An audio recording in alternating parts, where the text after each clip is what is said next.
Hello everyone, welcome to NEET पे जीत series. This is Adesh from LearnoHub, the free learning platform जहां आप पढ़ सकते हैं math, physics, chemistry, biology absolutely for free. Only at learnohub.com.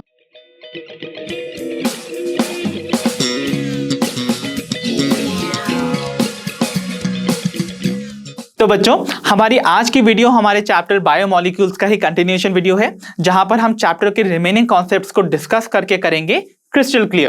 So, without wasting much time, let's get started. तो आइए बच्चों, अब हम बढ़ते हैं हमारे नेक्स्ट टॉपिक पर, that is the concept of metabolism. तो बच्चों, मेटाबॉलिज्म के कॉन्सेप्ट पे आने से पहले आप एक चीज समझ लीजिए. जितने भी बायोमोलिक्यूल्स हम पढ़ते हैं उनका एक टर्नओवर होता है. सो व्हाट इज अ टर्नओवर?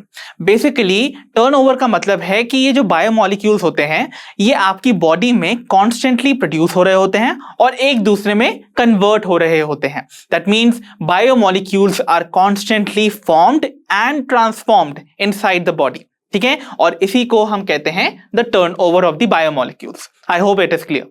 सो भाई, जितनी भी टोटल रिएक्शंस के थ्रू आपकी बायोमोलिक्यूल्स फॉर्म हो रहे हैं या एक दूसरे में ट्रांसफॉर्म हो रहे हैं, वो उनका सम टोटल रिप्रेजेंट करता है the metabolism.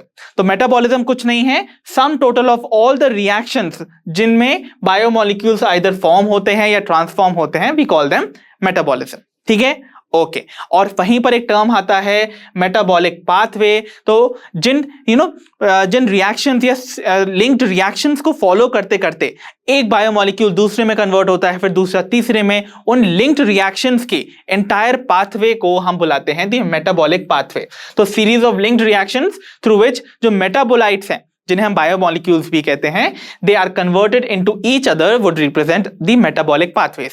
And metabolic pathways जो हैं वो लीनियर भी हो सकती हैं और साइक्लिक भी हो सकती हैं. सो लीनियर या साइक्लिक मेटाबॉलिक पाथवेज का क्या मतलब है? लीनियर पाथवे का मतलब ये है कि मान लीजिए आप स्टार्ट किए एक बायोमोलिक्यूल के साथ जो कि था सपोज ग्लूकोज. तो ग्लूकोज से आप बढ़ते गए तो आपसे ग्लूकोज 6 फॉस्फेट बना, ग्लूकोज 6 से ग्लूकोज फ्रक्टोज 6 फॉस्फेट बना, और सीरीज ऑफ स्टेप के बाद आपको फाइनल जो प्रोडक्ट मिला सपोज वो पायरुविक एसिड था. अब ये जो पायरुविक एसिड है ये टोटली डिफरेंट है फ्रॉम द फर्स्ट वन जिससे हम स्टार्ट किए थे, दैट इज ग्लूकोज. इसका मतलब क्या हुआ? यहां पर जो एंड प्रोडक्ट है इस मेटाबॉलिक पाथवे का वो टोटली डिफरेंट है देन द इनिशियल वन. तो ऐसे पाथवे जिसमें कि जो प्रोडक्ट है वो फाइनली रिटर्न नहीं कर रहा है to the original state would represent a linear pathway. और इसका बेस्ट एग्जांपल होता है द ग्लाइकोलिसिस. तो आगे जब हम रेस्पिरेशन एंड प्लांट्स वाला चैप्टर टेकअप करेंगे तो आप पढ़ेंगे कि सेल्यूलर रेस्पिरेशन का जो पहला स्टेप होता है दैट इज कॉल्ड ग्लाइकोलिसिस, जिसमें ग्लूकोज ब्रेक डाउन होता है इनटू पायरुविक एसिड, और वो एग्जांपल होता है of the linear pathway. So glycolysis is a linear pathway. Similarly एक और पाथवे होता है जिसे हम बेसिकली मेटाबॉलिक पाथवे का टाइप कहते हैं, that is cyclic metabolic pathway. तो इसका मतलब क्या हुआ? ये कुछ ऐसे रिएक्शंस हैं जो कि साइक्लाइज्ड होते हैं. दैट मींस यहां पर जहां से आपने स्टार्ट की थी आपकी रिएक्शन वहीं पर आके एंड कर जाएगी. सो ऐसी टाइप की मेटाबॉलिक पाथवे का एग्जांपल होता है द क्रेब्स साइकिल, जो कि सेकंड स्टेप होता है ऑफ द मेटाबॉलिक पाथवे, और सिंपली द सेल्यूलर रेस्पिरेशन जिसके बारे में हम डील कर रहे थे. सो सेल्यूलर रेस्पिरेशन का सेकंड स्टेप जो क्रेब्स साइकिल है that is a cyclic metabolic pathway. तो आई होप ये आप रिलेट करना सीख जाएंगे. ठीक है, देन अगर हम बात करें मेटाबोलाइट्स के फ्लो की, तो जो मेटाबोलाइट्स या बायोमोलिक्यूल्स किसी मेटाबॉलिक पाथवे में फ्लो कर रहे होते हैं, फॉर्म हो रहे होते हैं, उनका एक डेफिनेट रेट होता है और डेफिनेट डायरेक्शन होता है. इसको आपको याद रखना है. जैसे कि एक ट्रैफिक में व्हीकल्स के मूवमेंट का एक डेफिनेट रेट और डायरेक्शन होता है जिसमें वो मूव कर रहे हैं एक दूसरे के पीछे. सिमिलरली इफ द केस आपको जो देखने को मिलेगा वो देखने को मिलता है in case of the metabolic pathway, जहां पर आपको डेफिनेट रेट एंड डायरेक्शन देखने को मिलेगा of the biomolecules. And remember, जितनी भी मेटाबॉलिक पाथवेज है हर स्टेप में आपको एक एंजाइम की जरूरत होती है to speed up the reaction. That means all the reactions in the metabolic pathways are always catalysed. ऐसा कि आपको याद रखना है कि एक बायोलॉजिकल सिस्टम में या एक लिविंग सिस्टम में कोई भी ऐसी रिएक्शन नहीं है जो कि अनकैटलाइज्ड हो, राइट? इवन स्मॉलेस्ट रिएक्शन जैसे फॉर एग्जांपल कार्बन डाइऑक्साइड का सिंपल डिफ्यूजन होना है इनटू द ब्लड प्लाज्मा जो कि वाटरी है, राइट? तो सिंपल वाटर में डिफ्यूजन होने के लिए भी आपको एक एंजाइम की जरूरत होती है जिसका नाम है द कार्बोनिक एनहाइड्रेस. तो कार्बोनिक एनहाइड्रेस जो है वो फैसिलिटेट करता है CO2 की डिसोल्यूशन में into the formation of carbonic acid. तो वो वाटर फॉर्म वाटर के साथ रिएक्ट करने के लिए भी आपको एंजाइम चाहिए। That means simplest reaction would also be catalysed, otherwise जो रिएक्शन रेट होगा वो बहुत स्लो हो जाता है। ओके, तो आई होप ये basic introduction to the concept of metabolism आपको समझ आया होगा। अब हम डिस्कस करते हैं कि ये जो मेटाबॉलिक पाथवेज हैं इनकी भी फर्दर दो ब्रॉड कैटेगरीज हैं जिनको कि हम डिस्कस करने वाले हैं इन अवर नेक्स्ट स्लाइड। तो बच्चों, मेटाबॉलिक पाथवेज भी बेसिकली दो ब्रॉड कैटेगरीज में डिवाइड किए गए हैं। First category of the metabolic pathways कहलाती हैं द एनाबॉलिक पाथवेज और the biosynthetic pathways, and the second category is called the catabolic pathways और the degradation pathways. So anabolic या बायोसिंथेटिक वर्ड का क्या मतलब हुआ? बायोसिंथेटिक देखिए लाइफ सिंथेसाइजिंग, ओके, तो इसका मतलब ऐसी पाथवेज जिनमें कि कुछ सिंथेसाइज हो रहा है वो कहलाते हैं द बायोसिंथेटिक पाथवेज और simply the anabolism. Okay, so anabolic pathways में देखिए क्या होगा, आपको देखने को मिलेगा building up of larger molecules. So यहां पर बिल्डिंग अप होती है ऑफ दी बायोमोलिक्यूल्स, और कैटाबॉलिक या डिग्रेडेशन पाथवेज में क्या होता है? Breaking down of the biomolecules. Okay, तो देखिए पहली वाली पाथवे को समझते हैं। आपको बिल्डिंग अप यानी कि एनाबॉलिक पाथवेज में क्या देखने को मिलेगा? आपको देखने को मिलेगा छोटे छोटे जो मॉलिक्यूल्स होते हैं बायोमोलिक्यूल्स, वो आपस में ज्वाइन करेंगे through series of reactions to form larger biomolecules. So ये पाथवेज जिनको फॉलो करके बहुत सारे सिंपल बायोमोलिक्यूल जो हैं वो एक लार्ज कॉम्प्लेक्स बायोमोलिक्यूल में कन्वर्ट होते हैं, we call them the anabolic pathways. Okay, तो ऐसी टाइप की पाथवे जिसमें कि सिंथेसिस हो रहा है बड़े मॉलिक्यूल का, उसके लिए डेफिनेटली आपको एनर्जी की जरूरत होगी। तो ऐसी पाथवेज में हमेशा एनर्जी कंज्यूम होती है। ओके, और एग्जाम्पल अगर हम देखें तो एग्जाम्पल के तौर पे आप देखिए कोलेस्ट्रॉल जो कि एक लार्जर कॉम्प्लेक्स मॉलिक्यूल है, उसका फॉर्मेशन हो रहा है फ्रॉम द सिंपल मॉलिक्यूल जिन्हें बुलाते हैं एसिडिक एसिड। तो बहुत सारे एसिडिक एसिड का इस्तेमाल किया जाता है to form a larger molecule called the cholesterol. ठीक है, तो एग्जाम्पल ऑफ द एनाबॉलिक और the biosynthetic pathway is this. Next अगर हम मूव करें to the next type of pathway that is catabolic, तो इसमें देखिए कैटाबॉलिक पाथवे में क्या हो रहा है, जो लार्जर मॉलिक्यूल था उसका ब्रेक डाउन हो रहा है इनटू मेनी सिंपलर मॉलिक्यूल्स। तो यानी कि इस लार्जर मॉलिक्यूल के पास जितनी एक्स्ट्रा एनर्जी स्टोर थी अब वो लिबरेट की जाएगी, बिकॉज वो एनर्जी एक्स्ट्रा एनर्जी स्टोर जो थी वो इन मॉलिक्यूल्स के पास कुछ एनर्जी पोजेस हो गई, बाकी की रिलीज हो जाती है इनटू द सराउंडिंग। सो ऐसी टाइप की जो पाथवेज हैं उनमें हमेशा एनर्जी का आपको रिलीज देखने को मिलता है। जैसे कि अगर आप देखेंगे आपका जो स्केलेटल मसल्स होती है हमारी, जो हमारे कंट्रोल में हमने पढ़े हैं ना स्केलेटल मसल्स को in our chapter structural organisation in animals, तो देखिए वहां पर मैंने आपको बताया था स्केलेटल मसल्स में वो वॉलंटरी हैं और वहां पर आपकी जो मसल्स हैं उनके अंदर ग्लूकोज का ब्रेक डाउन होता है इनटू लैक्टिक एसिड। जब हम अंडर बहुत स्ट्रेन्युअस एक्सरसाइज कर रहे हैं और उस टाइम पे एनारोबिक कंडीशन में ग्लूकोज का ब्रेकडाउन हो जाएगा लैक्टिक एसिड के फॉर्म में। सो उस टाइम पे ग्लूकोज जो कि 6 कार्बन शुगर है वो कन्वर्ट हो जाता है into lactic acid which is a 3 carbon acid. Okay, तो इसका मतलब देखिए आपको यहां पर ब्रेकडाउन नजर आया ऑफ द बायोमोलिक्यूल, 6 कार्बन से बस 3 कार्बन बचे हैं। तो this is an example of the catabolic और द डिग्रेडेशन पाथवे, और यहां पर एनर्जी रिलीज होती है।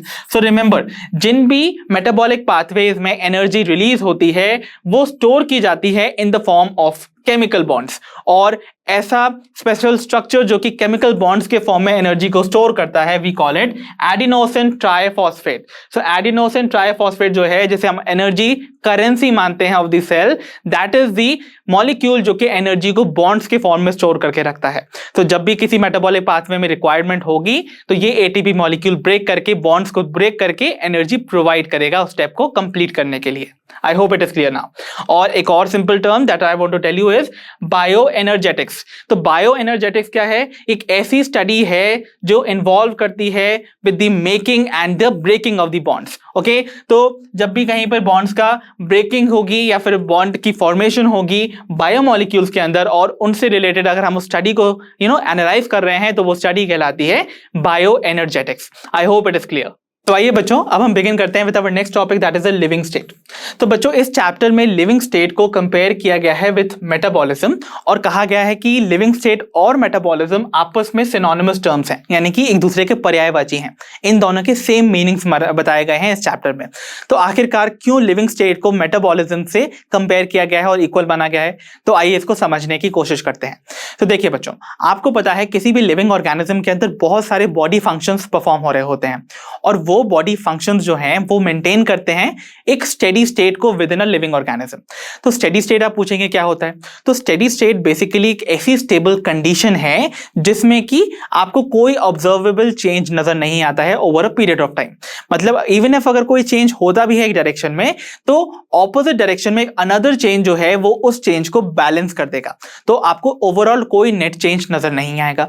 फॉर एग्जांपल, एक बायोमोलिकुलर एग्जांपल के तौर पे मैं आपको समझाने की कोशिश करूं, एक बायोमोलिक्यूल जो बहुत इंपॉर्टेंट है आप सभी की लाइफ में, दैट इज ग्लूकोज। तो ये जो ग्लूकोज नाम का बायोमोलिक्यूल है, इसका बॉडी में, एक हेल्दी बॉडी में जो कॉन्सेंट्रेशन वैल्यू है, it should be about 4.2 to 6.1 millimole पर लीटर, राइट। इतनी वैल्यू एक नॉर्मल हेल्दी पर्सन में पाई जाती है। सो ये इसका एक स्टेडी स्टेट है, बट हो सकता है कि स्टेडी स्टेट की जो अपर और लोअर लिमिट है इससे भी आगे वैल्यू बढ़ जाए कंडीशंस पे, राइट। तो उसको मेंटेन करने के लिए कुछ और बायोमोलिक्यूल्स हेल्प करते हैं जिन्हें हम बुलाते हैं हार्मोन्स। तो दो हार्मोन्स अपना रोल प्ले करते हैं। कौन कौन से हैं वो हार्मोन्स? पहला हार्मोन कहलाता है ग्लूकागॉन। ओके, तो ग्लूकागॉन हार्मोन क्या करेगा? मान लीजिए कभी ऐसी कंडीशन अराइज करती है जहां पर if lower limit of the normal healthy value से कम आपका ग्लूकोज लेवल पहुंच जाता है बॉडी के अंदर, मतलब 4.2 से भी कम हो गया, तो ऐसे में ब्लड के अंदर ग्लूकोज लेवल को इंक्रीज करने का काम करता है ये वाला हार्मोन, राइट। एंड सिमिलरली मान लीजिए कि ऐसी कंडीशन अराइज करती है जहां पर आपका ग्लूकोज लेवल जो है वो 6.1 मिलीमोल पर लीटर से भी ज्यादा, यानी कि इसके बियॉन्ड पहुंच गया, इंक्रीज हो गया इन लेवल, तो ऐसे में एक हार्मोन जिसका नाम है इंसुलिन, वो इसके लेवल को वापस से लोअर कर देगा, यानी कि its work is to lower the glucose level in the blood. किसका काम? इंसुलिन का। सो ये जो दो हॉर्मोन्स हैं ये बेसिकली इसके ग्लूकोज के अमाउंट या उसके कॉन्सेंट्रेशन को रेगुलेट करते हैं विद इन अ बॉडी। और ये जो आपको बायोमोलिक्यूल्स देखने को मिल रहे हैं ये रिक्वायर्ड होते हैं इन जस्ट नैनोग्राम्स। सो इनकी देखिए कितनी कम अमाउंट आपको चाहिए, नैनोग्राम्स पर ml।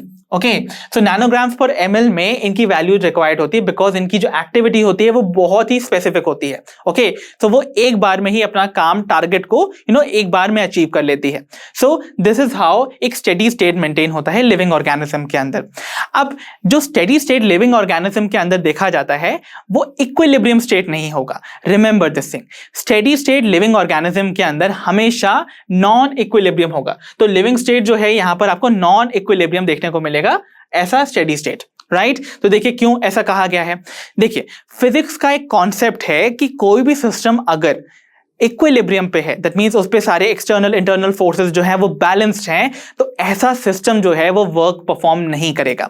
बट आप जानते हैं जितने भी लिविंग ऑर्गेनिजम्स हैं वो कंटिन्यूअसली वर्क परफॉर्म करते हैं, तो इसका मतलब क्या हुआ, उनके अंदर ये जो स्टेडी स्टेट देखी गई है वो नॉन इक्विलिब्रियम वाली स्टेडी स्टेट होगी, राइट। क्योंकि देखिए लिविंग स्टेट को कहा जाता है कि एक ऐसी प्रोसेस है जो कि प्रिवेंट करती है लिविंग ऑर्गेनिज्म को टू फॉल इनटू इक्विलिब्रियम। नहीं तो अगर इक्विलिब्रियम अटेन हो जाएगा तो लिविंग ऑर्गेनिज्म या लिविंग सिस्टम जो है वो वर्क परफॉर्म नहीं करेगा, राइट। और किसी भी वर्क परफॉर्म करने के लिए आपको चाहिए होती है एनर्जी, और एनर्जी आपको रिक्वायर्ड होती है, तो वो कहां से मिलेगी, वो भी अगेन बायोमोलिक्यूल से ही मिलेगी, यानी कि वो मेटाबोलाइट से मिलेगी। और मेटाबोलाइट्स कैसे एक दूसरे में ट्रांसफॉर्म करके एनर्जी रिलीज करते हैं, बाय सीरीज ऑफ रिएक्शन जो रिप्रेजेंट करती हैं मेटाबॉलिक पाथवेज, या जिनका टोटल सम रिप्रेजेंट करता है metabolism.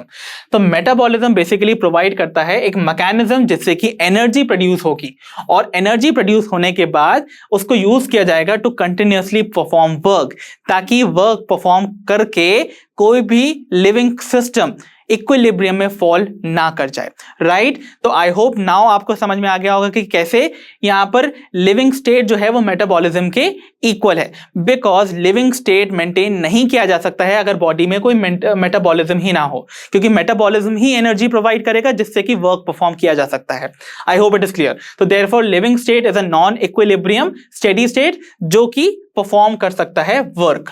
I hope all these things regarding the living state is very very clear to each and every one of you. तो आइए बच्चों अब हम बढ़ते हैं हमारे चैप्टर के नेक्स्ट टॉपिक पर, विच इज दी एंजाइम्स। तो एंजाइम्स भाई क्या होते हैं? तो बेसिकली हम लोअर क्लासेस से पढ़ते आ रहे हैं एंजाइम्स के बारे में। एंजाइम्स को हम कहते हैं बायो कैटलिस्ट, बट अगर हम उनके बायोमोलिकुलर एस्पेक्ट को समझते हैं तो हमें पता चलता है कि enzymes are nothing else but proteins, वो प्रोटीन्स जिनके पास कैटालिटिक पावर है, राइट? यानी कि वो पावर जिससे कि वो आपकी बॉडी में हो रही रिएक्शंस को, जिन्हें बुलाते हैं बायोकेमिकल रिएक्शंस, बिकॉज वो केमिकल रिएक्शंस आपकी लिविंग बॉडी के अंदर हो रही है ना। सो ऐसी बायोकेमिकल रिएक्शंस के रेट को ऑल्टर करने का काम कर सकते हैं एंजाइम्स, यानी कि उनको एक्सेलरेट कर देते हैं या उनको बढ़ा देते हैं। So these are the catalytic power जो कि सर्टेन प्रोटीन्स अपने अंदर पोजेस करते हैं, and they are definitely called as the enzymes. I hope that is clear. तो चलिए एंजाइम्स की थोड़ी सी हिस्ट्री समझ लेते हैं। तो एंजाइम्स की डिस्कवरी का क्रेडिट जाता है to Edward Buchner. Okay, so Edward Buchner is the discoverer of the first enzyme, and जो term था enzyme that was given by Kuhn.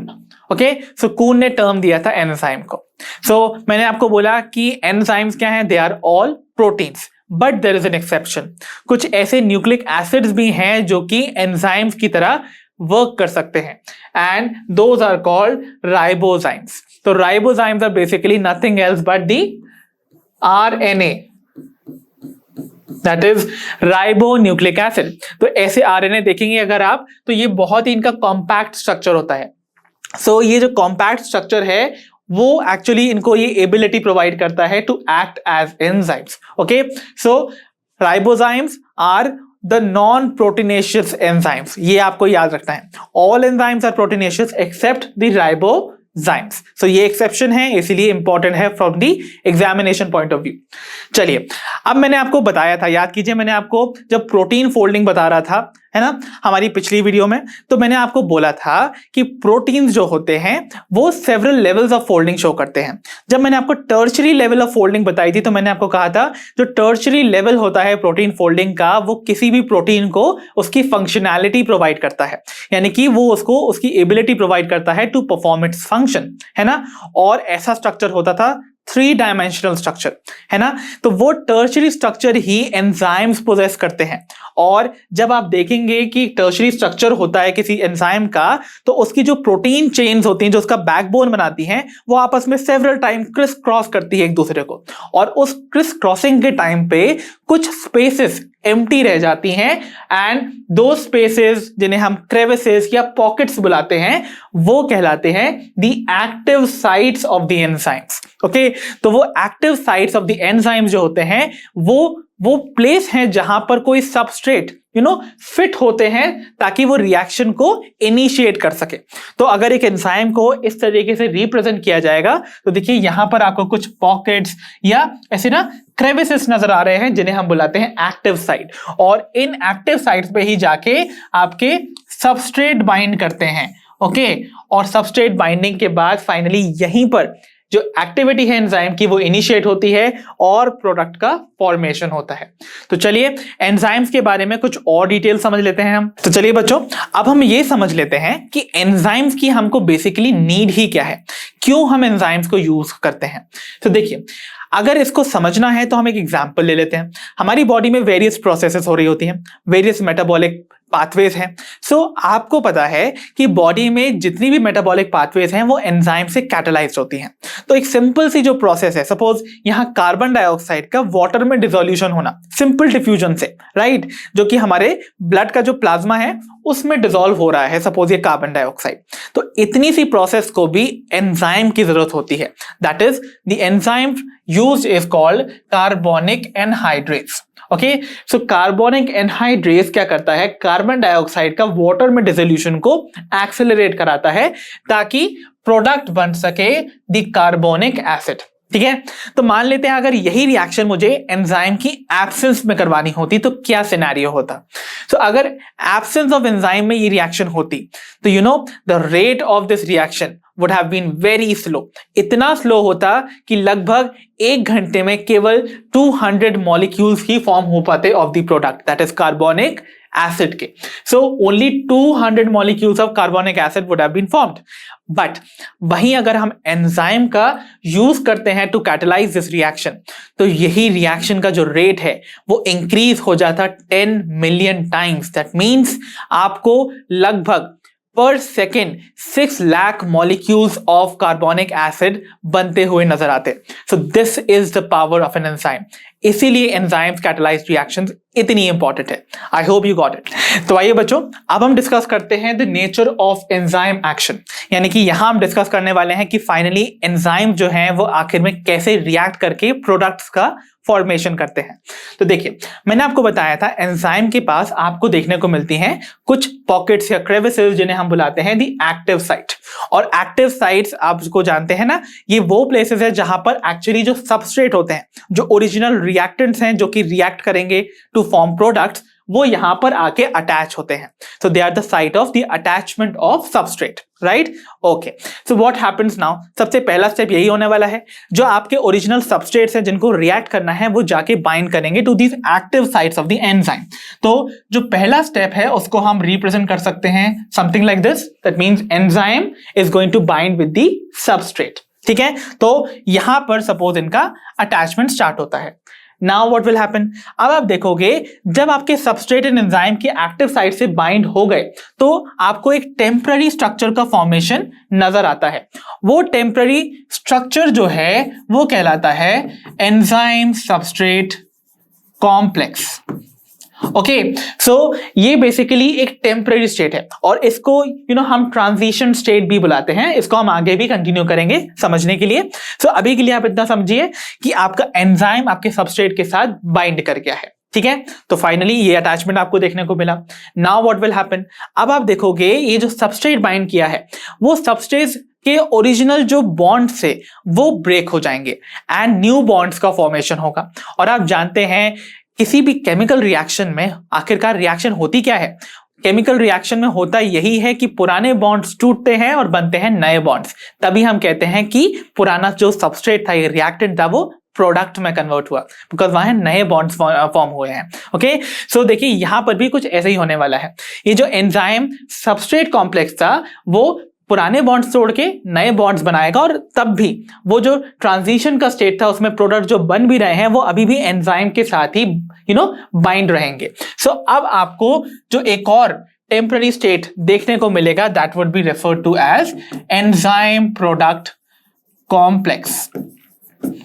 Okay, so भाई प्रोडक्ट्स का भी फाइनली फॉर्मेशन हो गया. अब क्या हुआ है? अब बस आपको इतना ही तो करना है, ये प्रोडक्ट्स को रिलीज करना है फ्रॉम द एंजाइम. तो finally what is going to happen? ये प्रोडक्ट जो है वो एंजाइम की एक्टिव साइट से फाइनली रिलीज हो जाएंगे. तो यानी कि यू विल फाइंड कि एंजाइम जो है वो सेपरेट हो गया from the product and now this enzyme is again free, ताकि ये और सबस्ट्रेट मॉलिक्यूल के साथ जाके बाइंड कर सके. तो आप देखोगे कि ये पूरी कैटालिटिक साइकिल चलती ही रहेगी बिकॉज ये एंजाइम जो फ्री हुआ है ये वापस से सबस्ट्रेट के साथ बाइंड कर सकता है और ये साइकिल चलती रहती है. ओके, सो एंजाइमेटिक एक्टिविटी और उनकी जो आप कह सकते हो कैटालिटिक साइकिल वो इस तरीके से कंटिन्यू करती है.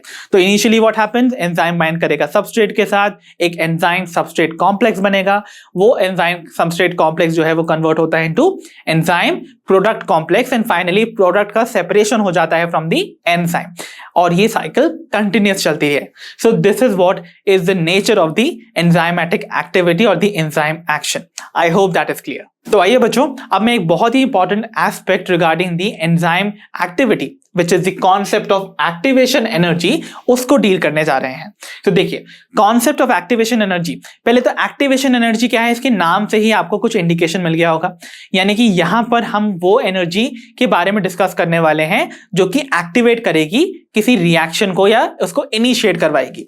सो बेसिकली दो रिएक्टिंग सबस्ट्रेट्स को मिनिमम कितनी एनर्जी पोजेस करनी चाहिए ताकि वो प्रोडक्ट्स में कन्वर्ट हो सके, मतलब कि रिएक्शन स्टार्ट हो सके. उस एनर्जी को हम कहते हैं activation energy. So the minimum amount of energy required to initiate या start a reaction, that is called the activation energy. ठीक है, तो अब हम देखते हैं कि एंजाइम के एस्पेक्ट में ये एक्टिवेशन एनर्जी में क्या चेंजेस आपको देखने को मिलते हैं। सो इसको हम समझने के लिए ग्राफ देख लेते हैं। ये आपके सामने एक ग्राफ रिप्रेजेंट किया गया है और इस ग्राफ में आपको वाई एक्सिस पे रिप्रेजेंट की गई है द पोटेंशियल एनर्जी एंड यहाँ एक्स एक्सिस पे आपको प्रोग्रेस ऑफ रिएक्शन दिखाई दे रहा है विद टाइम। तो जैसे जैसे टाइम बढ़ेगा आपको रिएक्शन बढ़ती हुई नजर आएगी। सो अगर हम देखते हैं पहले केस को जो कि आपको इस रेड कर्व से रिप्रेजेंट किया गया है, उससे पहले एक चीज और समझिए, यहां पर आपको ये डॉटेड लाइन से रिप्रेजेंट की गई है the average energy of the substrates. तो यानी कि सबस्ट्रेट की एवरेज एनर्जी, तो टोटल एनर्जी उनकी प्रेजेंट है इनिशियली जब रिएक्शन स्टार्ट नहीं हुई है, दैट इज दी लेवल जो आपको यहां पर मेंशन किया गया है। So this is representing the average energy of substrate. I hope this is clear. ठीक है, तो देखिए मान लेते हैं हम रिएक्शन को बिना किसी एंजाइम की प्रेजेंस में आप प्रोग्रेस करवा रहे हैं, तो देखिए क्या होगा। What is going to happen is, आप देखोगे इनिशियली आपकी जो पोटेंशियल एनर्जी है as the time goes on, जैसे जैसे रिएक्शन आगे बढ़ रही है समय के साथ, आप देखोगे जो पोटेंशियल एनर्जी है it will increase and reach to the value जो कि होगी द हाईएस्ट वैल्यू। तो देखिए ये जो हाईएस्ट लेवल आपको नजर आ रहा है of the potential energy, that is representing the state जहां पर एंजाइम सबस्ट्रेट कॉम्प्लेक्स का फॉर्मेशन होगा। मैंने बताया था ना इनिशियली सबस्ट्रेट जो है वो अलग से प्रेजेंट है, वो एंजाइम के साथ बाइंड करेंगे और वो इस टेम्पररी स्टेट पे पहुंचेंगे जिसे हम कहते हैं ट्रांजिशन स्टेट। सो ये जो स्टेट है ये हाईएस्ट एनर्जी लेवल स्टेट है जिसको कि ओवरकम करना होता है दो सबस्ट्रेट को। देखिए दो सबस्ट्रेट को अगर आपस में रिएक्ट करके प्रोडक्ट बनाना है तो उनको मिनिमम इतनी एनर्जी पोजेस करनी चाहिए कि वो अपने बीच में जो एनर्जीज का डिफरेंस आ रहा है या उसमें जो एनर्जी बैरियर आ रहा है उसको ओवरकम कर सके। देखिए मोस्टली क्या होता है कि जब दो सबस्ट्रेट्स आपस में पास आ रहे होंगे टू रिएक्ट, जब वो कोलाइड करने की कोशिश करेंगे to form product, what will happen, बहुत सारे ऐसे फोर्सेस होंगे जो उनको सेपरेट आउट कर देंगे, उनको रिपेल करेंगे। हो सकता है दो रिएक्टिंग सबस्ट्रेट के इलेक्ट्रॉन क्लाउड्स ही उनको एक दूसरे को रिपेल करें, तो वो आपस में इफेक्टिवली कोलाइड कर पाए, isn't it? ताकि वो प्रोडक्ट का फॉर्मेशन कर सके। इसीलिए उनके पास मिनिमम एनर्जी पोजेस होनी चाहिए। तो वो मिनिमम एनर्जी का लेवल अटेन करने के लिए देखिए आपकी ये जो लेवल है वो कितना हाई पहुंच गया है। सो इनिशियली जो सबस्ट्रेट की एनर्जी थी वो ये थी एवरेज लेवल, और उसको अपने आप को एक्टिवेट करने के लिए कितनी एनर्जी चाहिए और एक्स्ट्रा ये वाली। तो देखिए एक्टिवेशन एनर्जी आपको कितनी एनर्जी नजर आ रही है, द हाईएस्ट एनर्जी लेवल जो उनको पोजेस करनी चाहिए और जो आपका एवरेज लेवल ऑफ एनर्जी उनके पास ऑलरेडी प्रेजेंट थी, उनमें देखिए डिफरेंस कितना बड़ा आ रहा है। तो this difference is known as the activation energy. और ये कंडीशन हम तब बात कर रहे हैं when we are starting a reaction without the enzyme. तो आप देखोगे ये एनर्जी का बैरियर जो है वो कितना बड़ा होगा for the substrate to cross, उसके बाद ही वो फाइनली प्रोडक्ट्स फॉर्म कर पाएंगे। ठीक है, सो आप आगे देखेंगे फाइनली क्या होगा, यहां पर enzyme substrate complex finally enzyme product complex में कन्वर्ट होगा और अब जो एनर्जी इनके पास ऑलरेडी प्रेजेंट है वो इतनी इनफ है कि वो प्रोडक्ट को फॉर्म कर सकेगी। तो finally what will happen now, वो एनर्जी एक्स्ट्रा एनर्जी धीरे धीरे लिबरेट होती जाएगी एंड आपको प्रोडक्ट का फॉर्मेशन देखने को मिलेगा। आई होप दैट इज क्लियर। ठीक है, और अगर यही रिएक्शन को हम किसी एंजाइम की प्रेजेंस में करवाते तो उसको रिपीट करता हुआ आपको ये पिंक कलर का कर्व नजर आ रहा है। तो देखिए यहां पर अगेन आप देखोगे कि potential energy of the enzyme आपकी बढ़ती हुई नजर आ रही है। ठीक है, आप देखिए यहां पर पोटेंशियल एनर्जी यहां पर मैक्सिमम हाइट ये वाली पहुंच रही है। दैट मीन्स इतनी मिनिमम एनर्जी रिएक्टिंग स्पीशीज को पोजेस करनी होगी ताकि वो प्रोडक्ट में कन्वर्ट हो सके। सो देखिए आप एंजाइम की प्रेजेंस में जो सबस्ट्रेट को एनर्जी का बैरियर पार करना होता था वो कितना कम हो गया, अब वो सिर्फ इतना सा बैरियर है। तो यानी कि देखिए एनर्जी डिफरेंस जो कि हाईएस्ट एनर्जी लेवल उनको पोजेस करना था and the difference in the average energy of the substrate वो रिड्यूस हो गया है to so much of so many times basically. तो देखिए एक्टिवेशन एनर्जी का रिडक्शन बेसिकली एंजाइम करवाता है। सो एंजाइम की एक्टिविटी क्या करती है, so enzymes basically lowers the activation energy. इस बात को आपको याद रखना है, ठीक है। तो एनर्जी बैरियर का जो डिफरेंस है that has been reduced so much, और फाइनली इतनी एक्स्ट्रा एनर्जी के बाद finally the product formation will take place, ठीक है। तो अब आप देख रहे हो कि कैसे एनर्जी का यहां पर रिडक्शन हुआ है just because of the presence of enzyme, okay. And एक और इन्फरेंस आप इस ग्राफ से अगर लेना चाहते हैं तो आप देखिए यहां पर सबस्ट्रेट की एनर्जी का लेवल ये है, और फाइनली जो प्रोडक्ट फॉर्म हो रहा है तो देखिए वो उसकी एनर्जी क्या है, ये है। इसका मतलब क्या हुआ, आपकी प्रोडक्ट की एनर्जी जो है वो बहुत कम है देन दी ओरिजिनल सबस्ट्रेट। इसका मतलब during the course of reaction ये जो एक्स्ट्रा एनर्जी है वो तो लिबरेट हो गई होगी ना, क्योंकि सबस्ट्रेट और प्रोडक्ट के बीच में देखिए कितना डिफरेंस है एनर्जी का। तो वो एक्स्ट्रा एनर्जी कहां गई जो सबस्ट्रेट के पास थी, वो लिबरेट हो जाएगी। इसीलिए ऐसी रिएक्शन होगी एक्सोथर्मिक, ठीक है। तो यहां पर ये जो ग्राफ रिप्रेजेंट कर रहा है type of reaction that is exothermic reaction, okay. और जब भी कभी ऐसी रिएक्शन होती है जहां पर एनर्जी ऐसे ही लिबरेट हो रही है तो वो स्पॉन्टेनियस होती है, मतलब आपको एक्स्ट्रा एनर्जी देनी ही नहीं है, क्योंकि एक्स्ट्रा एनर्जी प्रोवाइड किए बिना ही आपका प्रोडक्ट का फॉर्मेशन डायरेक्टली हो जाएगा, because extra energy already substrate के पास प्रेजेंट है और उसको बस लिबरेट करना है टू फॉर्म द प्रोडक्ट। तो इसलिए ऐसी reaction would be more spontaneous. So I hope all these concepts related to the activation energy and the kinetics of the enzyme activity is very clear. तो आइए बच्चों अब हम डिस्कस कर लेते हैं the factors affecting enzymatic activity, यानी कि एंजाइम की एक्टिविटी को अफेक्ट करने वाले कौन कौन से फैक्टर्स आपको देखने को मिलते हैं। तो देखिए मैंने आपको बताया था यूजुअली जो एंजाइम्स होते हैं वो ऑब्वियसली प्रोटीन्स हैं और टर्शरी स्ट्रक्चर पोजेस करते हैं। तो मैंने आपको जब प्रोटीन फोल्डिंग में टर्शरी स्ट्रक्चर पढ़ाया था तो मैंने आपको बोला था कि जो एक्सटर्नल फैक्टर्स होते हैं जैसे टेम्परेचर, पीएच, वो टर्शरी स्ट्रक्चर या जो 3 डायमेंशनल स्ट्रक्चर होता है प्रोटीन के कॉन्फॉर्मेशन को अफेक्ट करता है, चेंज कर देता है, और ऑब्वियसली उसकी वजह से उनकी एक्टिविटी अफेक्ट होती है। तो ऑब्वियसली यहां पर एंजाइम की एक्टिविटी को अफेक्ट करने वाला पहला factor definitely temperature and pH ही होंगे, इजंट इट। सो एंजाइम्स जो हैं वो अपनी हाईएस्ट एक्टिविटी शो करते हैं at an optimum range of temperature and pH, यानी कि हर एंजाइम की एक ऑप्टिमम टेम्परेचर और पीएच की रेंज होती है जिनमें वो अपनी बेस्ट एक्टिविटी शो करते हैं। एंड अगर बात की जाए पीएच की तो सर्टेन ऐसे भी एंजाइम्स हैं जो कि एसिडिक पीएच पे ज्यादा अच्छा वर्क करते हैं, कुछ ऐसे हैं जो कि बेसिक पीएच पे वर्क करते हैं, और कुछ न्यूट्रल पीएच पे भी। सो वो डिपेंड करता है according to the nature of the enzyme, isn't it. But वो उनकी ऑप्टिमम रेंज है। अगर हम एक एसिडिक वाले एसिडिक कंडीशन में वर्क करने वाले एंजाइम को बेसिक कंडीशन में प्लेस कर देते हैं तो उनकी एक्टिविटी डिक्लाइन कर जाएगी। तो इसका मतलब ऑप्टिमम रेंज से अगर हम आगे जाते हैं या पीछे जाते हैं, दोनों ही केस में एंजाइम की एक्टिविटी डिक्लाइन करेगी, right. And same is the case with the temperature. Temperature के केस में एंजाइम की एक्टिविटी जो है वो नॉर्मली हमारी बॉडी टेम्परेचर के रेंज में ही बेटर वर्क करती है, बट अगर हम उसको बहुत हाई टेम्परेचर तक ले जाएंगे तो एंजाइम जो होते हैं वो डीनेचर हो जाते हैं एट हाई टेम्परेचर।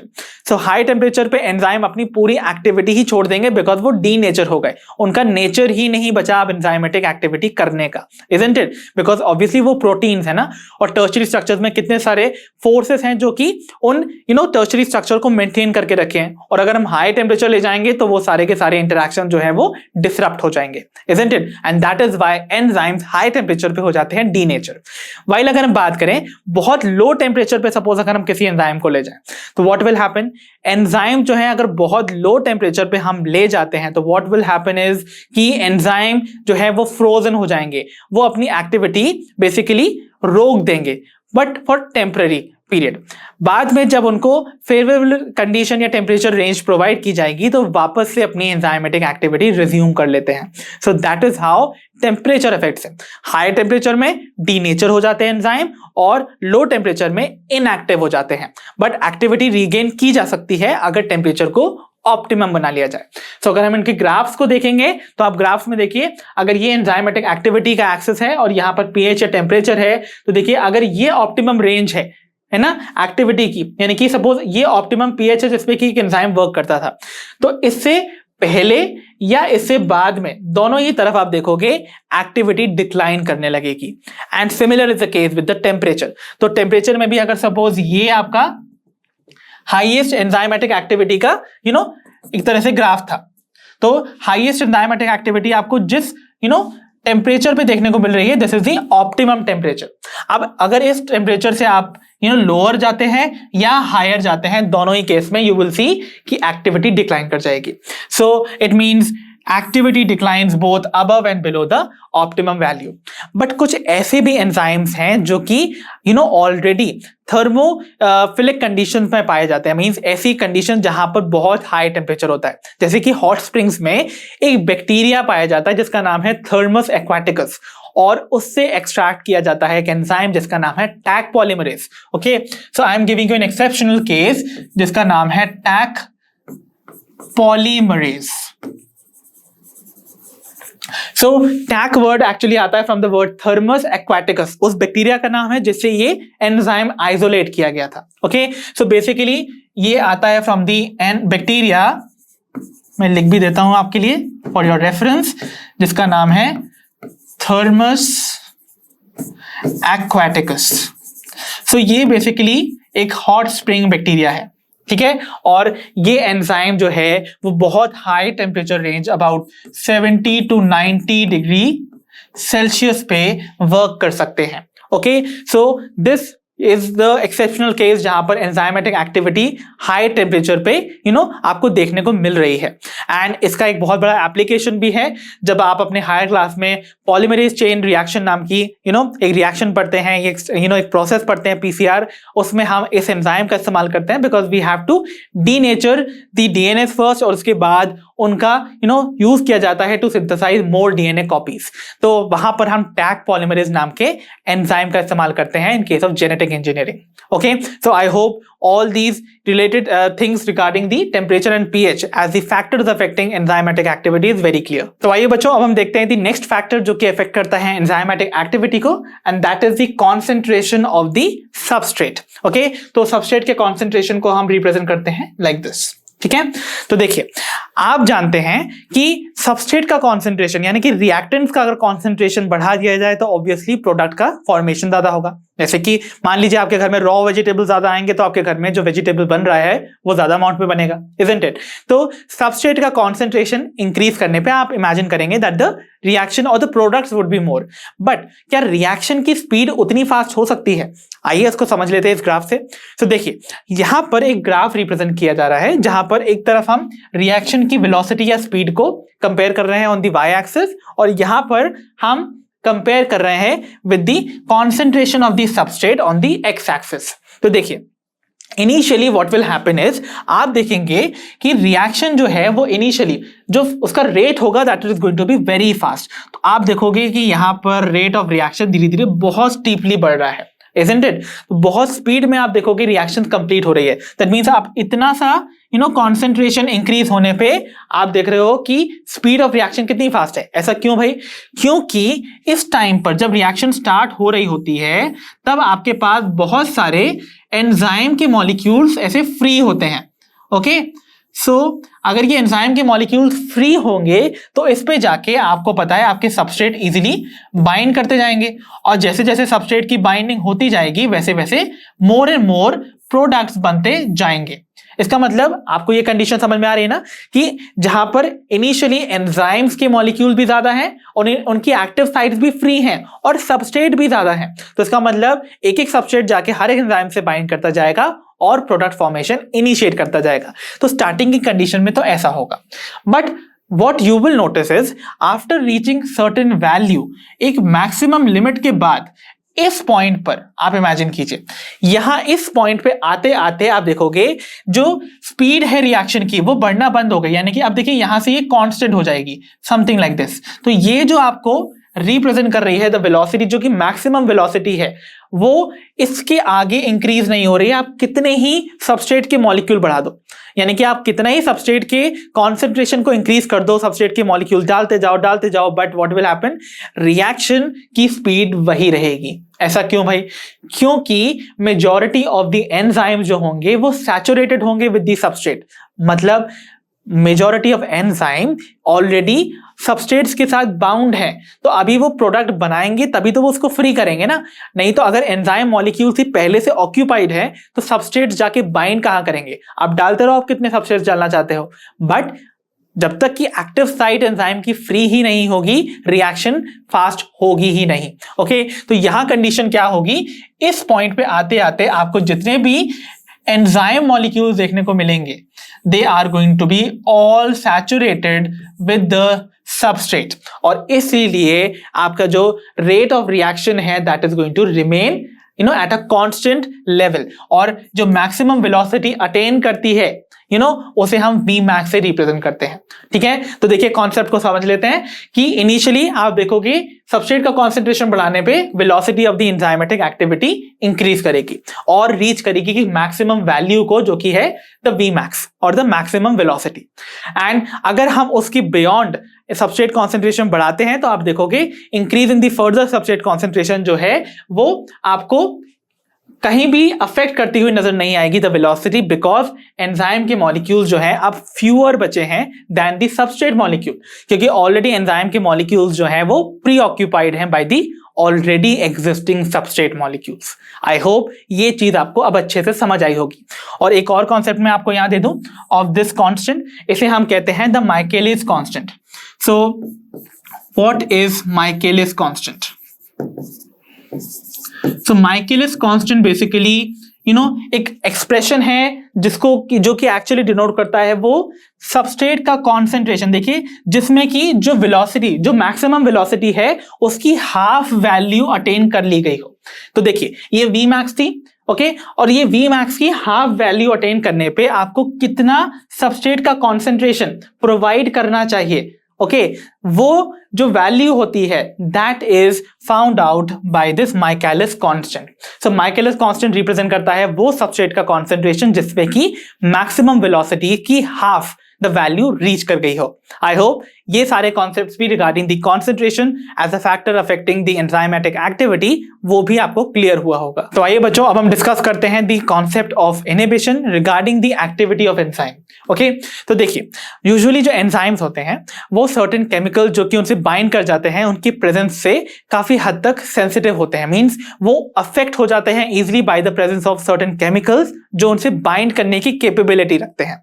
तो अक्सर वो केमिकल्स एंजाइम से जब बाइंड करते हैं ना तो वो उनकी एक्टिविटी को एंटायरली या तो शट ऑफ कर देते हैं या उनकी एक्टिविटी को डिक्लाइन कर देते हैं, और उस decline in the enzymatic activity को ही हम इनहिबिशन कहते हैं, राइट? सो इनहिबिशन वर्ड का लिटरल मीनिंग ही होता है टू स्टॉप और प्रिवेंट समथिंग, इजंट इट? तो इनहिबिशन में यही होने वाला है कि आइदर डिक्लाइन या shutting off the enzymes catalytic activity due to the binding of certain chemicals is called inhibition.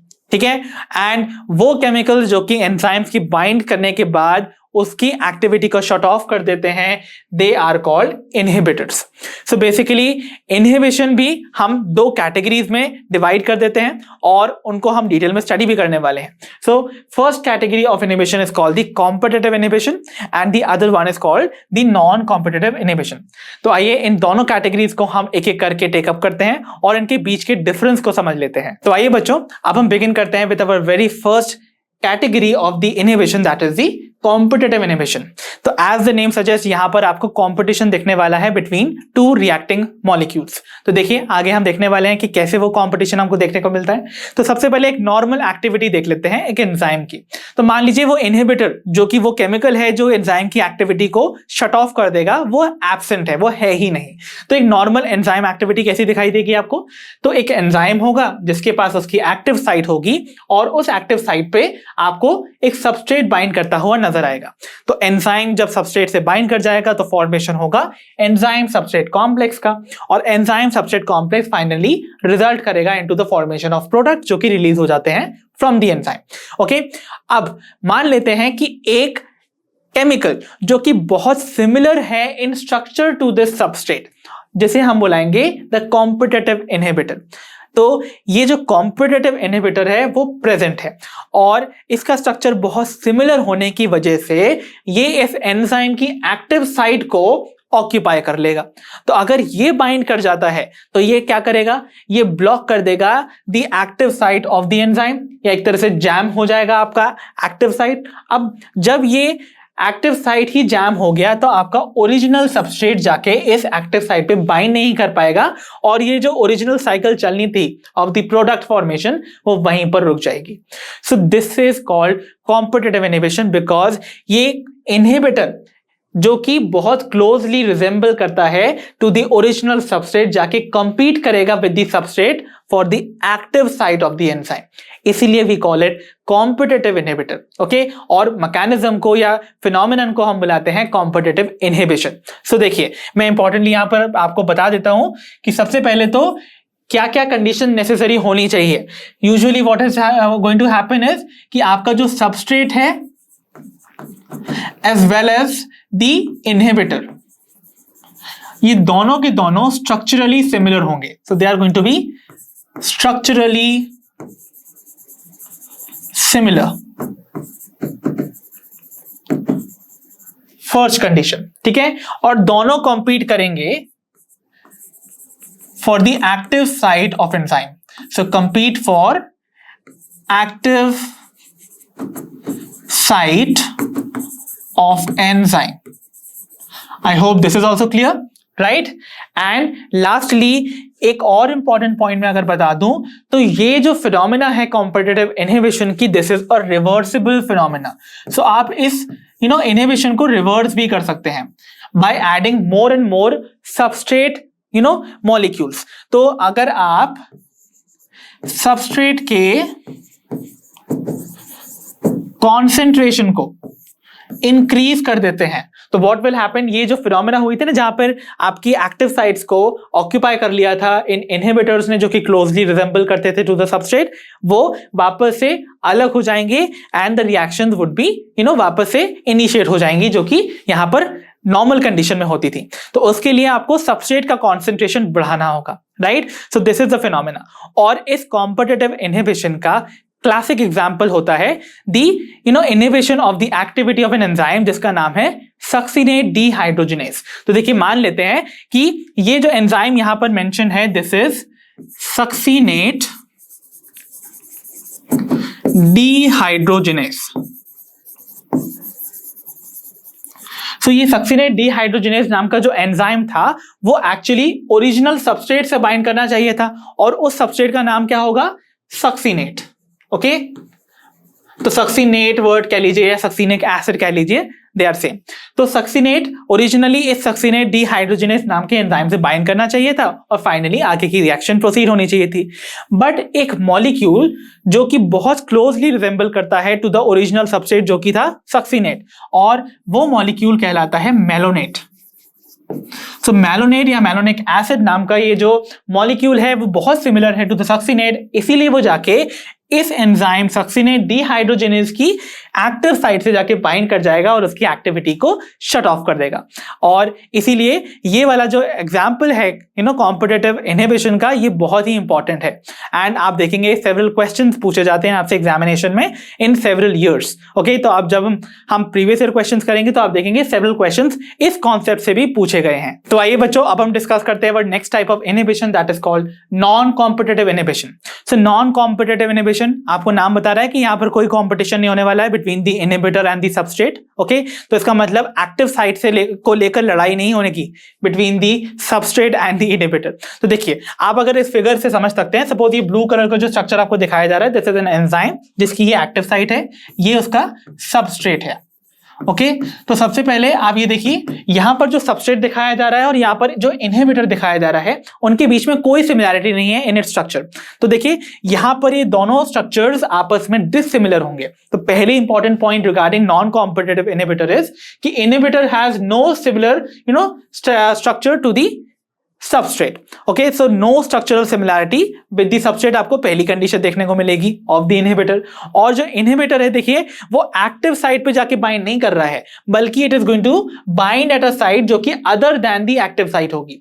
So inhibitor जो है वो बाइंड करता है to a site other than the active site. This is also another important feature of the non competitive inhibition. And lastly, ये जो reaction है जो आपको इनहिबिशन देखने को मिल रहा है ऑफ द एंजाइम एक्टिविटी, वो रिवर्सिबल भी हो सकता है और इरिवर्सिबल भी हो सकता है। So I hope all these things regarding the non competitive inhibition is also clear. तो आइए बच्चों, अब हम डिस्कस करते हैं हमारा next topic that is the classification of enzymes. तो बच्चों एक स्टैट्यूटरी बॉडी है जिसका नाम है the International Union of Biochemistry, that is IUB।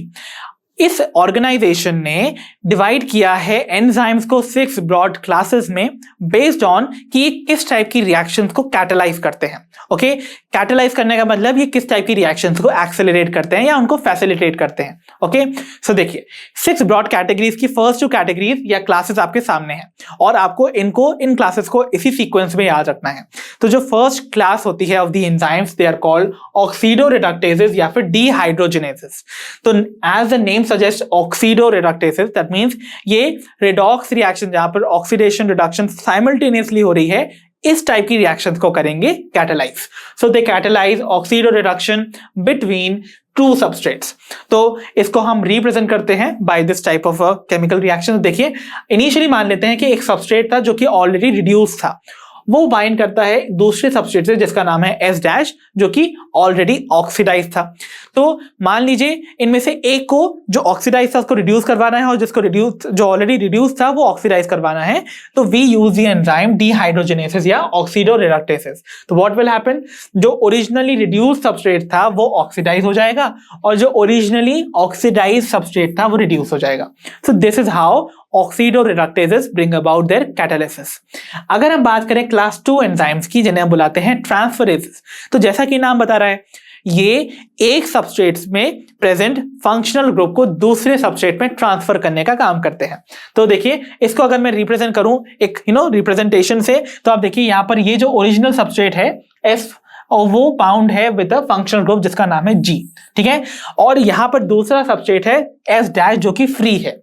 तो आप जब इन 2 सबस्ट्रेट्स के बीच में रिएक्शन देखेंगे तो यू विल फाइंड जो ओरिजिनली बाउंड सबस्ट्रेट था वो फ्री हो जाएगा। दैट मींस उसमें से ये जो फंक्शनल ग्रुप है वो ट्रांसफर होके कहां चला जाएगा, टू द सेकेंड सबस्ट्रेट जो ऑलरेडी फ्री था। तो देखिए अब आपको ये जो फंक्शनल ग्रुप है ये बाउंड नजर आएगा टू S- जो कि ओरिजिनली फ्री था। तो इसका मतलब आपको क्या देखने को मिला, एक सबस्ट्रेट से दूसरे सबस्ट्रेट में transfer of the functional group.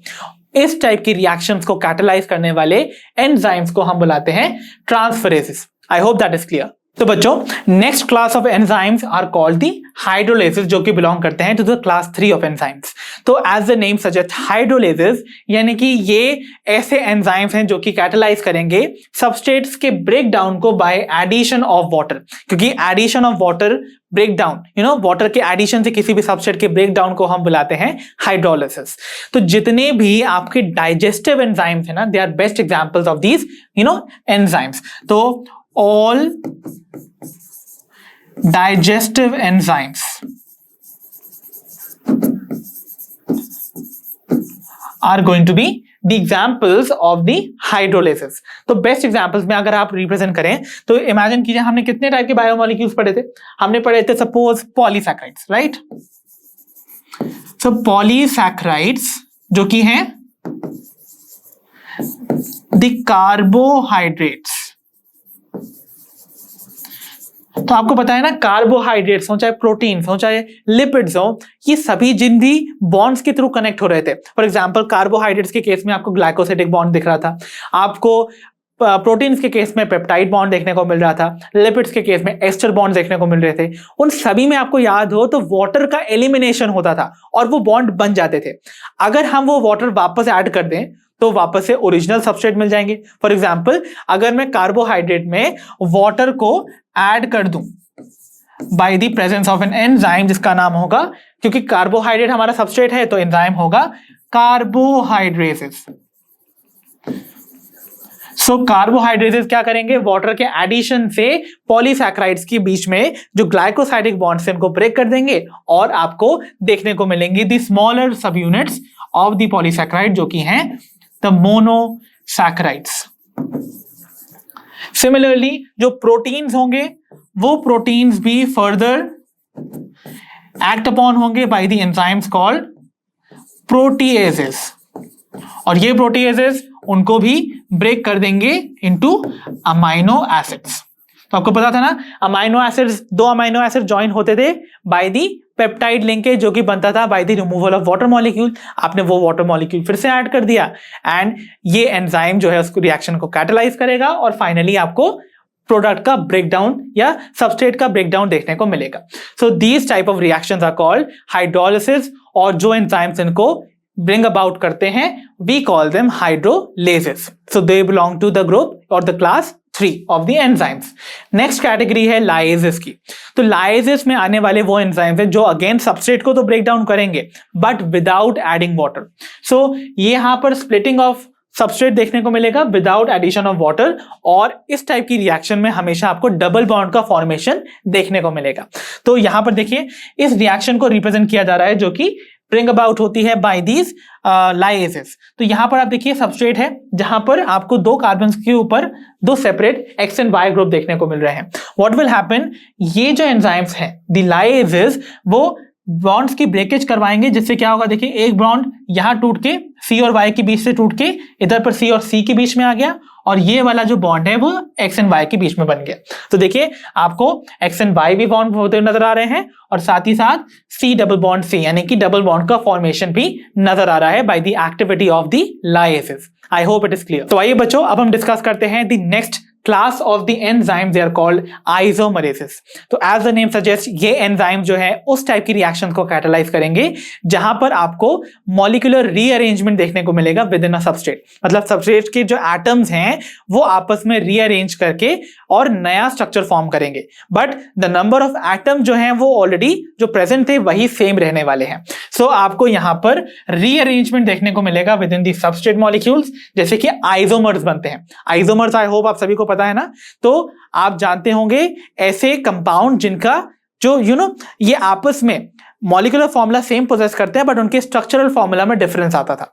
So interconversion देखने को मिलेगा of optical, geometric and the positional isomers. तो अगर आपने नहीं पढ़ रखा है इनका ऑर्गेनिक केमिस्ट्री में, so you will study them later. Okay, so optical, geometric and positional isomers का फॉर्मेशन करा के they are going to result into formation of different products. For example, I'll give you one example, that is, conversion of glucose 6-phosphate into fructose 6-phosphate। तो देखिए ये conversion जो है इसमें आप जानते हो कि ग्लूकोज एंड फ्रक्टोज जो हैं they are isomers of each other. Okay, और बस इनमें आप देख रहे हो बस मॉलिक्यूलर रीअरेंजमेंट से जो एक एल्डोज शुगर थी वो कन्वर्ट हो गई कीटोज शुगर में। ठीक है, और ये एंजाइम जो इस रिएक्शन को कैटालाइज कराता है उसको हम कहते हैं शॉर्ट में PFK, that is phospho fructo kinase, या सिंपली आप इसको हेक्सोज काइनेज भी बुला सकते हैं।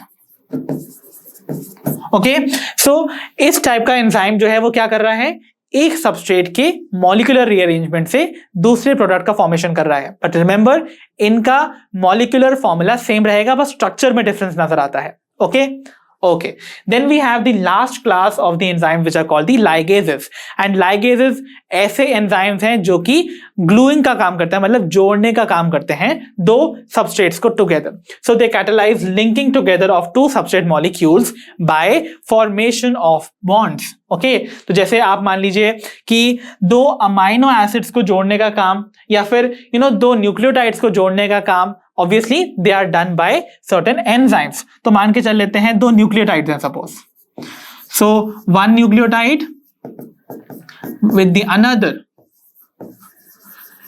इस तरीके से आप देखोगे दो न्यूक्लियोटाइड्स का फॉर्मेशन नजर आएगा, they are die nucleotides.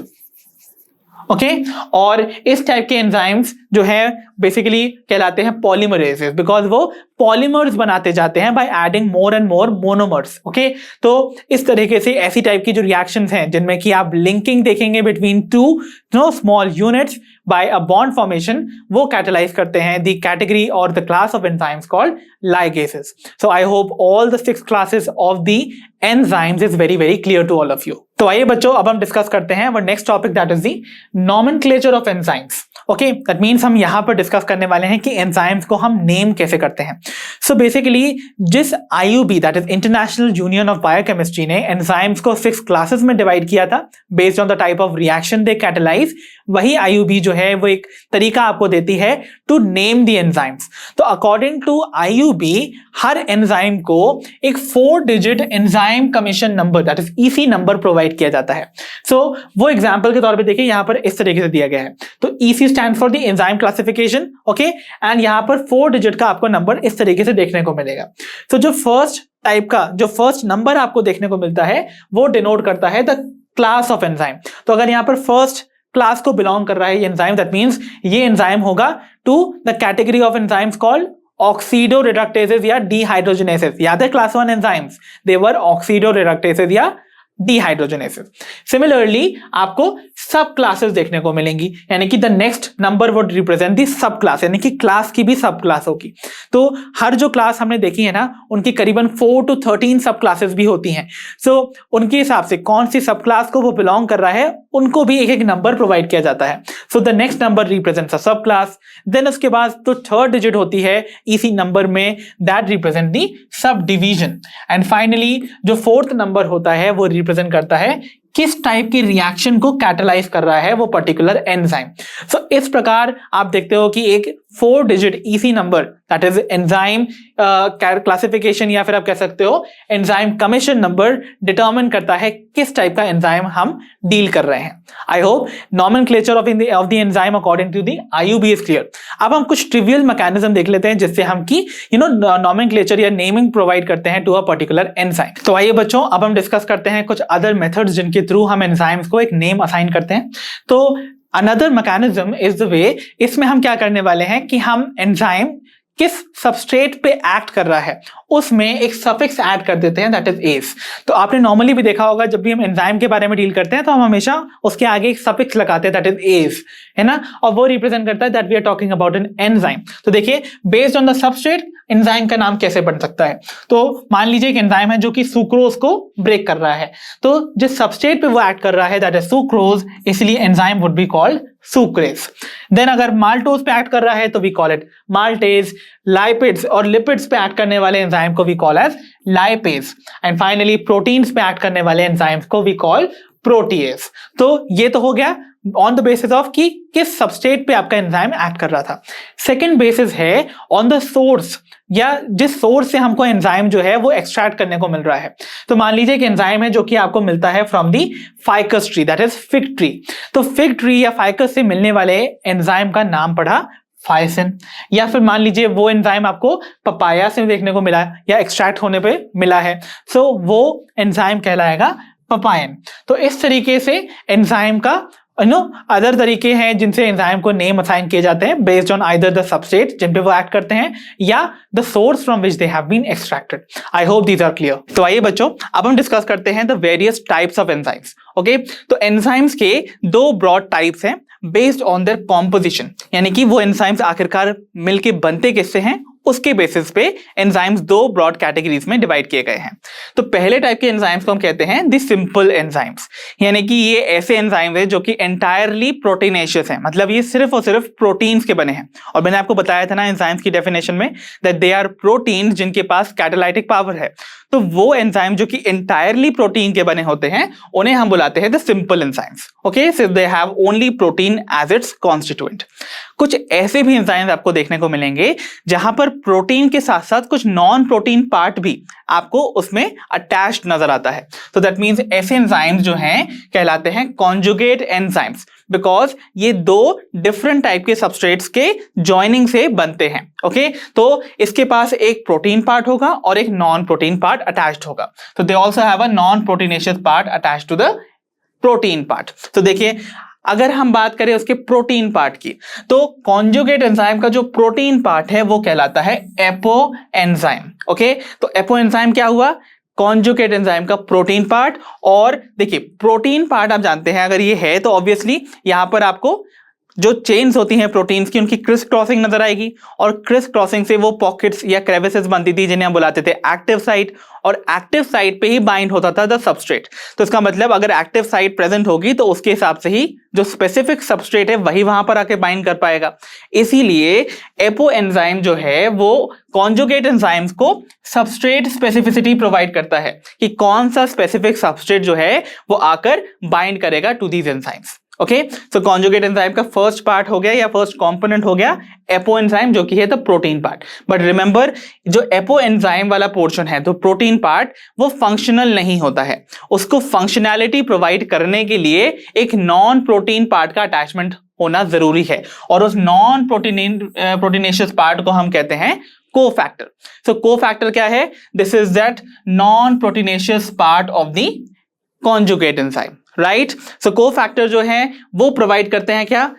Functionality to the apoenzyme. तो they play a crucial role in the functionality of an enzyme, क्योंकि अगर देखा गया है अगर कोफैक्टर को कॉन्जुगेट एंजाइम से रिमूव कर दिया जाए, यानी कि नॉन प्रोटीनेशियस पार्ट को इस प्रोटीन पार्ट से रिमूव कर दिया जाए, तो ये एंजाइम्स नॉन फंक्शनल रह जाते हैं। ओके, सो आइए इन कोफैक्टर्स के बारे में हम थोड़ा और डिटेल में समझ लेते हैं। तो चलिए बच्चों, अब हम बिगिन करते हैं विद द कोफैक्टर्स। तो as I told you, cofactors क्या हैं? The non proteinaceous part of the conjugate enzymes. Okay, तो ये कोफैक्टर्स भी ना फर्दर दो ब्रॉड कैटेगरीज में डिवाइड किए जाते हैं।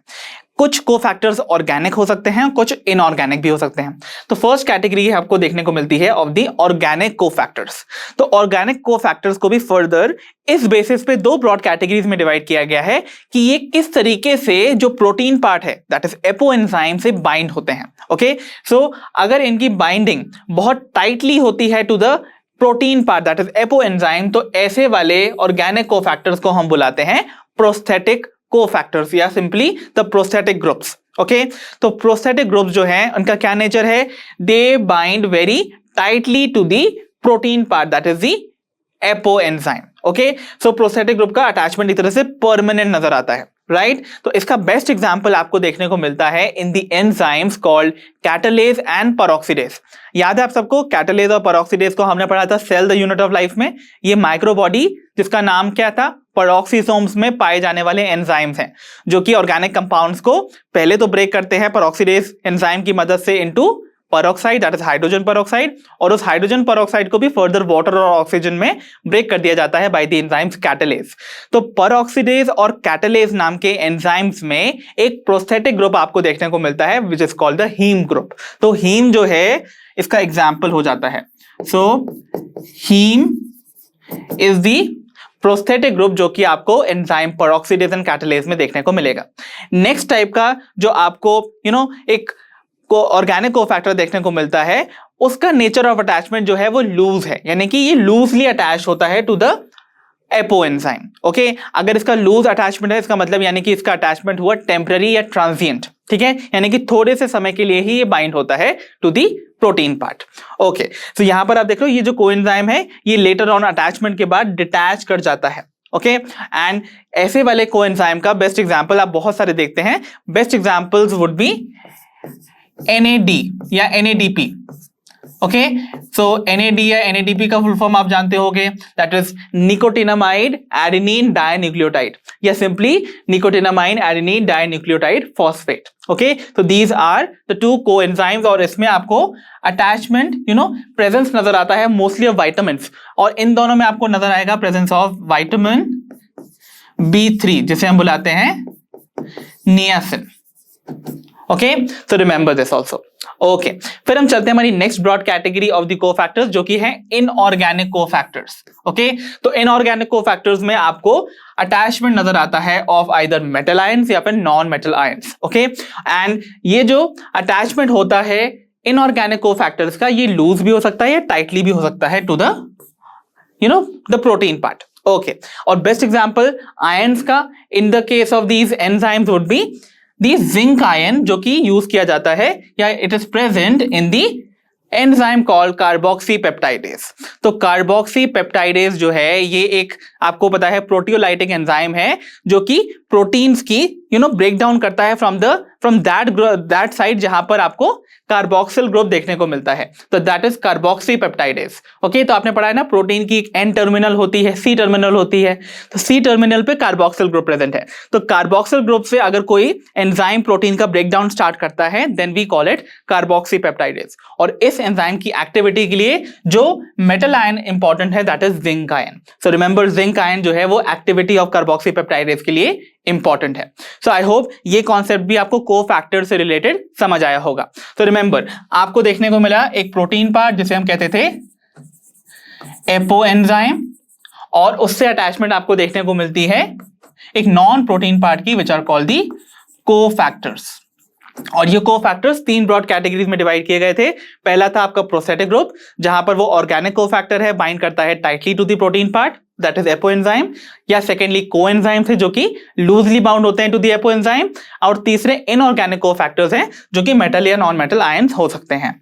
सो टुगेदर ये दोनों पार्ट यानी कि प्रोटीन पार्ट और नॉन प्रोटीन पार्ट मिलकर बनाता है एक फंक्शनल एंजाइम, जिसे हम बुलाते हैं फाइनली द होलो एंजाइम।